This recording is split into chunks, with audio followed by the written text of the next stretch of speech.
What's going on, guys? Welcome back to another update on the Waterbox. Let's talk about the fish real quick, since it's been 2 weeks since you guys seen the fish and I've added the fish into the tank. Everybody's doing pretty good, even the blueface. Look at the little blueface coming out in front here. Looking for food, waiting for food. The yellow pyramids are doing good too. They're the ones that are getting harassed the most, as you can see here. Everyone's really just chasing them around, but you know, they're putting up a good fight. They're doing pretty good. So with the blueface, he's going around just kind of picking at ponds and just a little bit of algae here and there. I have not seen him nip at any of the corals yet, so that's a plus. Again, I haven't seen him. He might be doing it, or she might be doing it at night or whatever. Can't really tell. All the corals look like they're normal.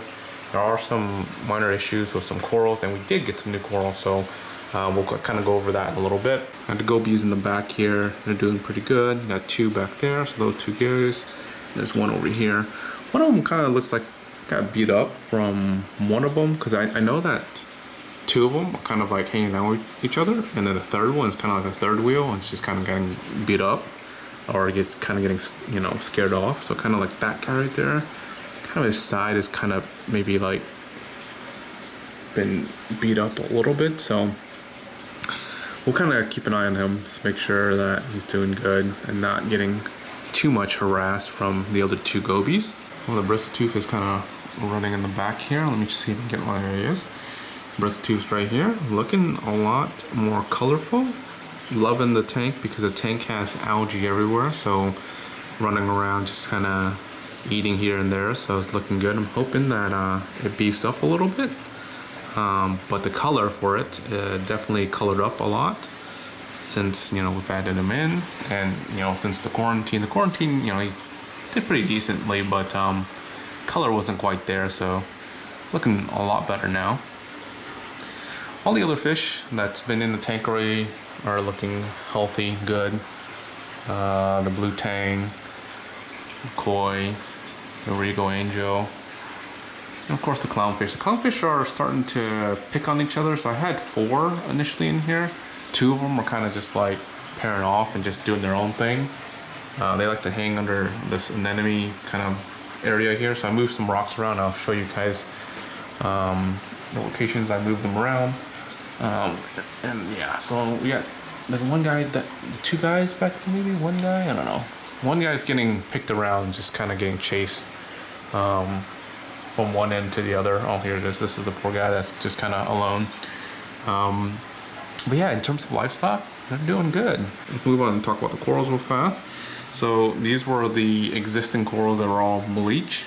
I'm just kind of keeping them there just to see if they could bounce back, but I doubt it just because there's already algae growing on them. So most likely they're gone, but again, I don't know 100%, so I'm gonna just leave them here a couple months to see if there's any sign of bounce back, whether it's like a little like color, a little, you know, sweeper tentacle, a little anything, right? So for example, like some of these guys, I thought they were completely bleached out, and these are the Monty plates. There are also polyps that are just in the very tip, so I know that those guys will come back.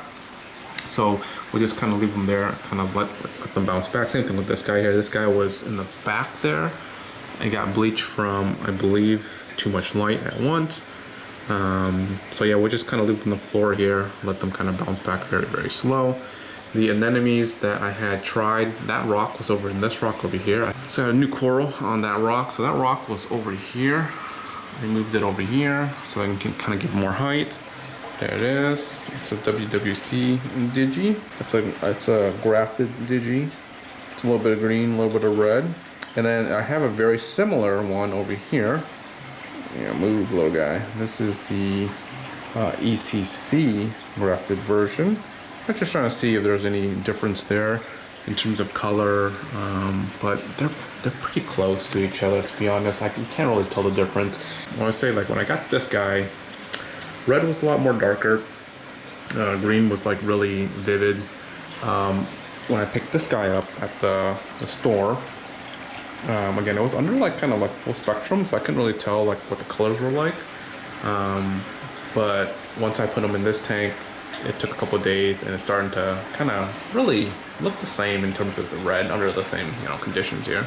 But at the store I was taking like 300 to 350 par already, so it was like crazy high. That at that location there, it's around like maybe 150 to 175, maybe 200 if you're lucky, just because it's under like 2 lights that are kind of coming out, maybe 200 par there. As you get higher, it's going to be, you know, a lot more, but yeah, as it grows, I think it'll reach higher pars and it'll be fine there. So we'll see how that does. So that's a newer coral. Another coral is going to be this SPS acro. It's a mystery acro that I picked up at the store. It's going to be kind of on an angle. I kind of mounted it on an angle. Wasn't sure what it was. It was kind of red and green under, you know, the blue lights, whatever. Their guess was potentially a PC rainbow, not sure. So if it was a PC rainbow, sweet. If not, we'll see what it looks like. We picked this guy up here too. That was also a mystery acro, but to me it looks like a green slimer. They think it's a green slimer too, but the reason why they're selling it as mystery, you know, frag cuts, whatever, is because they can't 100% say it is. But to me, I think that's for sure a green slimer, because if you know, when I took it out of the bag, you know, it kind of hit air for a little bit. It started like having slime on thing. Definitely a green slimer. That's like one of the traits that it does, is it has a bunch of like the slime coat on the outside when it gets removed or gets exposed to air or whatever. So I think that's a green slimer for sure. Really nice. Hopefully that does good.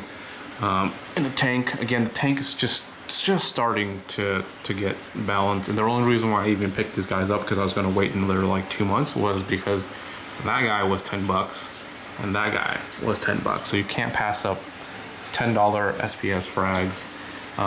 So anyways, I wanted to throw them in here, just kind of see, you know, how the tank's doing, especially, you know, once the conditions kind of stabilize. Wanted to see if at least we can kind of get some growth. I haven't seen really the polyps extended fully. We do see polyps in that guy. Haven't seen any polyps in this guy yet. So the tank is still kind of figuring things out. Corals in front here. Mushrooms are starting to open up a little bit more. Like this one here is not looking too good, but this one is looking decent. Same thing here, for example, is the green star polyp. They retracted completely for me on here. Same thing over here. A lot of it retracted, and then you can kind of see kind of like this white here. So a lot of it's like disintegrating, which is kind of weird and interesting. So I'm not sure what's causing that. Maybe I thought it initially is like too much flow that's directly onto here. That's kind of covering it up, but it could be other things. Obviously this tank has been going through a bunch of stuff, and I'm trying to, you know, do some water changes to kind of balance off some of the parameters that were kind of low. So I got my ICP test back, and some of the trace elements were low, and then iodine was really, really low. So I noticed that when I dose iodine to kind of just do some correction dose, the first dose, a lot of these, like for example, like this one was more like a whitish red. It was kind of like washed out. It came back, like the red just became like that pink red, like within like the next day. So iodine definitely played a role in terms of bringing that color back. Same thing with some of these Montes, like the polyps were kind of like not as bright. They just like instantly came out the next day when I dosed iodine in the tank. So probably going to make sure we bring a lot of these trace element levels back to where they're at, and then just do some, you know, normal water changes to kind of remove anything that was in the tank. Whether it's like me, you know, throwing my hand in, because I don't wear gloves when I put my hand into the tank. So like it could be oils, it could be anything, you know, on my hands that could be in the reef tank that might agitate it. But yeah, so that's where we're at. Oh, and then over here in this basket, this was the Shadow basket. I moved some stuff around, right? It was the Clarpa basket, but now it's the Dragon's Breath mackerel algae that I'm starting to grow in that basket, because that one has higher flow, which kind of creates like a turbulence. And then over on this side is the Clarpa, less flow, less turbulence, and then it's just gonna sit here, and as it roots or try to grow out, of these like holes here, the fish will pull it and eat it. So I think that probably is a better way for them to feed. It's just through the actual basket, and they can just pick at whatever they want to pick at to eat. We did move up the mushroom, so that is the kryptonite mushroom in the back there. I'm trying to have that little rock for that. It's looking decent. And then I did add in 2 more turbo snails. Finally, my local fish store had some turbo snails, so we got that turbo snail there, and then the giant one that's under there.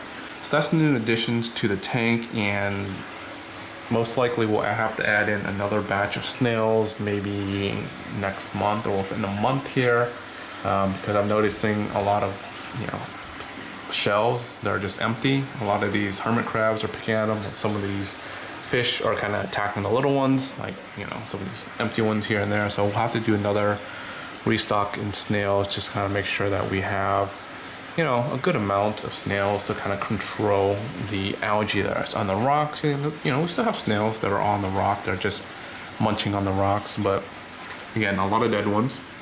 So we'll make sure that we replenish that supply. So we got the skimmer here, and that's just dedicated to running ozone. Haven't had any issues with ozone so far. I'll show you guys the side view of the tank to see how ozone is working in a little bit here. But here is the sump. I did a little bit of cleaning. I had a bunch of like just random rocks that was just on the floor. It was kind of messy, so I just cleaned it up, used the disc frag instead. Here, it looks a little bit better, I guess. A little bit better. Nothing too crazy. Just macroalgae down here. We got the blue macroalgae that's growing and then it's just getting extremely large. The color of sunburst, the one that actually has color, is looking good. The other ones that don't have color down there are still kind of bleached out. It's going to take them a while to heal. The only other color one is going to be up here, along with the other 2 that are bleached. So we at least have 2 color of sunburst that are still looking good, and you know, that at least came out alive from the heat wave in the summer.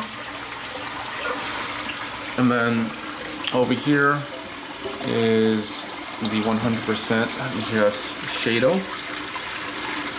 It's just covered in Shado. A lot of other little critters in there as well. So let's quickly look through down the long end of the tank. I am running ozone very low. So I did up the ozone to 15 minutes instead of 7 minutes that I was running, just because I was like, man, it's not gonna hurt that much more. It only extends, you know, XYZ a little bit more. So it's still running, you know, very low ozone at night. So this is about 15 minutes of ozone every night does the tank. It's looking, you know, decent. It's just probably gonna take a little bit of time. So here is what's absorbing the moisture before it goes to the ozone. We got pink here, we got blue. It's been running, like I said, you know, almost a month in ozone. We're still pretty good there, so we'll probably wait another week and then we'll go ahead and bake this out, the moisture out, and then recharge it and just throw it back in. This is also new. We have a upgraded bigger bin for Kalk. I was running a 5-gallon tub or whatever, and it was kind of going through that maybe, you know, a little longer than a week. But again, this is because there's like no corals in here. I was kind of just planning for the future. Obviously, maybe need to get like something a lot bigger once this whole thing fills up. But for now, I think this will do. This is 12-gallon container. It's sealed shut. And this will probably last, right now with what it's dosing, it lasts over like close to 3 weeks right now. Just because we're only putting in about half a gallon of Kalk, and eventually we can probably go up to like, you know, a gallon to like a gallon and a half ish every day. And then so that will probably last like a little over a week, or probably around a week before it needs to be refilled. And I'll probably look for a bigger container because I'm trying to find something that isn't too crazy big, but the same size and maybe a little bit higher or something like that. Maybe double this, like to maybe like a 30-gallon. Could probably use a brute tank or a brute trash can, but the trash can bin is a little bit wider than what I like to kind of push it into this location here. So I want maybe something like this, but a little bit taller, like maybe up to here or something like that. But we'll have to kind of do some research and look for that. All right, so we're over here on the Apex system. I just want to show you guys real quick OPR. So OPR has been creeping up slowly ever since we've had Ozone. So that's what it does. It basically sterols the tank pretty much with adding that extra oxygen into the water. And every day it's just been creeping up very, very slow. So we're almost at the 400 mark. If we're in the 400s, pretty much, you know, Ozone won't probably be turning on or kicking on because it's going to be way too sterile. And hopefully we get some crystal clear water soon here. I think a lot of that has to do with the daily dose of the fertilizer. The fertilizer has a little bit of iron and whatnot in it, so it discolors the tank a little bit until it gets consumed, but this gets dosed daily, so you're always going to see some sort of discolor in the tank, I think, unless the corals, the macroalgae consumes it way faster than what it puts into the tank, and I might want to dial it back slightly just to see, but because we're having a lot of growth in the macroalgae, I'm thinking this number here is good for the macroalgae. pH is just slowly climbing. We peaked at 8.41, so some of these are very, very high. 8.4. Our low is 8.13, so that was yesterday. Looks like we're kind of going back here to the lower lows a little bit. But yeah, pH has been just where it needs to be in terms of the swings ever since I've recalibrated the pH probe, so that's good. Temperature is starting to kind of just fluctuate a little bit more, or I would say consolidate a little bit more because it's not the summer months. It would basically go down to when the heater kicks on, it goes all the way up to here, turns off, and kind of just does this back and forth. So that's looking pretty solid. Salt is pretty much the same. All right, so I want to show you guys my ICP test that I sent off in early October. Got it back probably, let's say, within a week, so it's pretty good. So here's the overall 75%. I'm just going to go straight to the recommendation just because, well, you know, you don't need to see all the other stuff. The first one here, this is iodine, is what the most important thing is, and iodine was right here. So we're at 37 when it should be a target of 62, but I think reading like some other people's like targets, it actually should be a lot higher, anywhere close to like 90, I think, for iodine. At least what I can recall from the